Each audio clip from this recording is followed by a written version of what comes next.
जय शिवाय भक्तजनों। आज पौष पूर्णिमा है।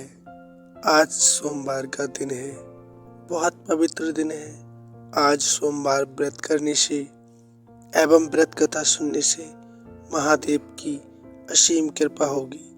जो भक्त आज सच्चे मन से महादेव की इस पवित्र कथा का संपूर्ण स्मरण करेगा, महादेव उसे अवश्य ही आशीर्वाद प्रदान करेंगे। वीडियो को लाइक शेयर अवश्य करना, चैनल भी सब्सक्राइब कर लेना। आपका बहुत धन्यवाद होगा।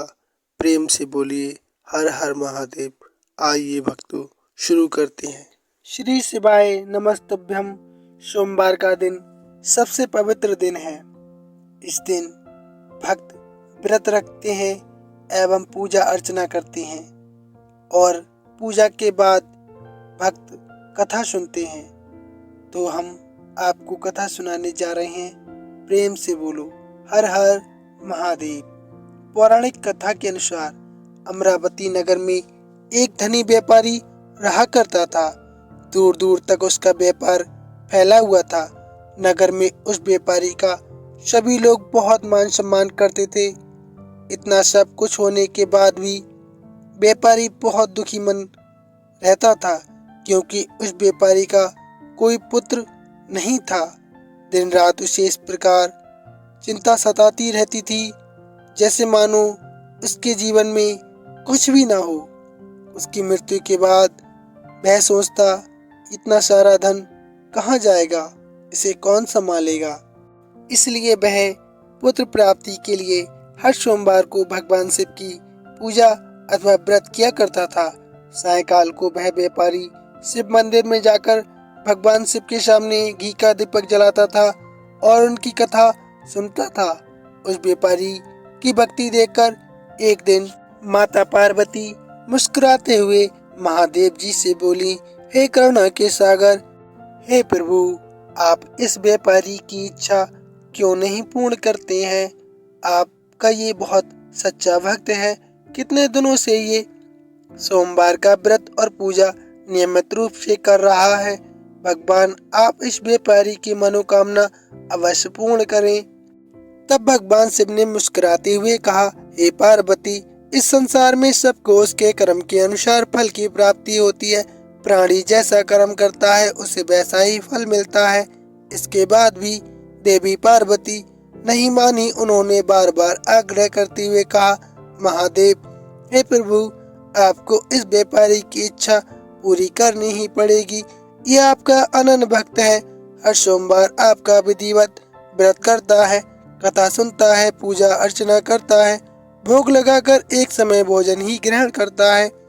आपको इसे पुत्र प्राप्ति का वरदान तो देना ही होगा। प्रभु, देवी पार्वती का इतना आग्रह देखकर भगवान शिव ने कहा, देवी, तुम्हारे आग्रह पर मैं इस व्यापारी को पुत्र प्राप्ति का वरदान देता हूँ, लेकिन इसका पुत्र 16 वर्ष से अधिक जीवित नहीं रहेगा।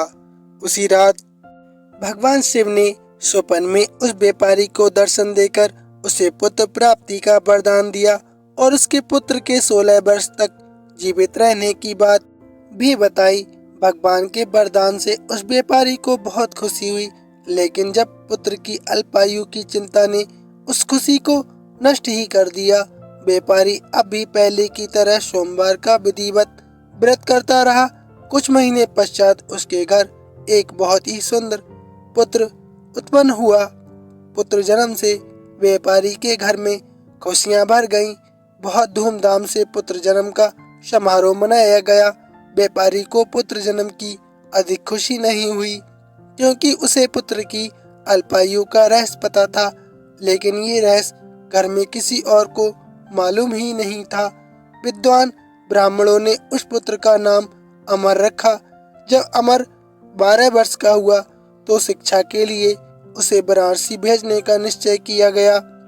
व्यापारी ने अमर के मामा दीपचंद को बुलाया और कहा कि अमर को शिक्षा प्राप्त करने के लिए वाराणसी छोड़कर आओ।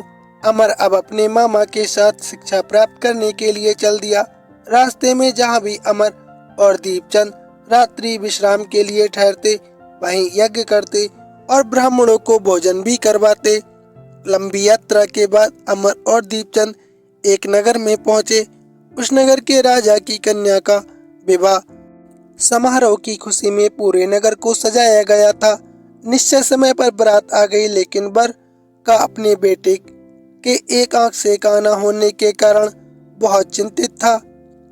उसे इस बात का भय सता रहा था कि राजा को इस बात का यदि पता चल गया तो वह विवाह से इनकार कर देंगे और उसकी बहुत बदनामी होगी। वर के पिता ने अमर को देखा तो उसके मस्तिष्क में एक विचार आया। उसने सोचा क्यों ना इस लड़के को दूल्हा बनाकर राजकुमारी से विवाह करा दूं। विवाह के बाद इसको धन देकर विदा कर दूंगा और राजकुमारी को अपने नगर में ले जाऊंगा। वर के पिता ने इस संबंध में अमर के मामा दीपचंद से बात की। धन के लालच में वर के पिता से उसके मामा ने बात स्वीकार कर ली और अमर को दूल्हे के वस्त्र पहनाकर राजकुमारी चंद्रिका से विवाह करा दिया गया। राजा ने बहुत सा धन देकर राजकुमारी को विदा किया। अमर जब लौट रहा था तो सच नहीं छिपा सका और उसने राजकुमारी के दुपट्टे पर सब कुछ लिख दिया। राजकुमारी चंद्रिका, तुम्हारा विवाह तो मेरे साथ हुआ था। मैं तो बनारसी में शिक्षा प्राप्त करने जा रहा हूँ। अब तुम्हें जिस नवयुवक की पत्नी बनना पड़ेगा वह कान्हा है। जब राजकुमारी ने अपने दुपट्टे पर लिखा हुआ पढ़ा तो उसने कान्हे लड़के के साथ जाने से इनकार कर दिया। राजा ने सब बातें जानकर राजकुमारी को महल में रख लिया। उधर अमर अपने मामा दीपचंद के साथ बनारसी पहुंच गया। अमर ने गुरुकुल में पढ़ना प्रारंभ कर दिया। जब अमर की आयु 16 वर्ष की हो गई, उसने एक यज्ञ किया। यज्ञ की समाप्ति पर ब्राह्मणों को भोजन करवाया, खूब अन्न वस्त्र इत्यादि दान किए। रात को अमर अपने शयन कक्ष में सो गया। शिव जी के वरदान के अनुसार शयनावस्था में ही अमर के प्राण पखेरु हो गए। सूर्योदय पर मामा अमर को मृत देखकर रोने पीटने लगा। आसपास के लोग भी एकत्रित हो गए और दुख प्रकट करने लगे।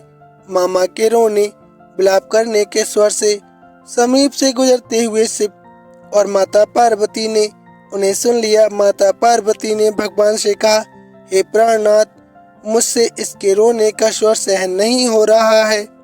आप इस व्यक्ति के कष्ट को अवश्य दूर कीजिए। भगवान शिव ने देवी पार्वती के साथ अदृश्य रूप में जाकर अमर को देखा तो पार्वती जी बोली, हे महादेव, ये तो वही पुत्र है जो व्यापारी को आपने वरदान स्वरूप प्रदान किया था, जिसे मैंने 16 वर्ष की आयु का वरदान दिया था। आज इसकी आयु पूरी हो गई है।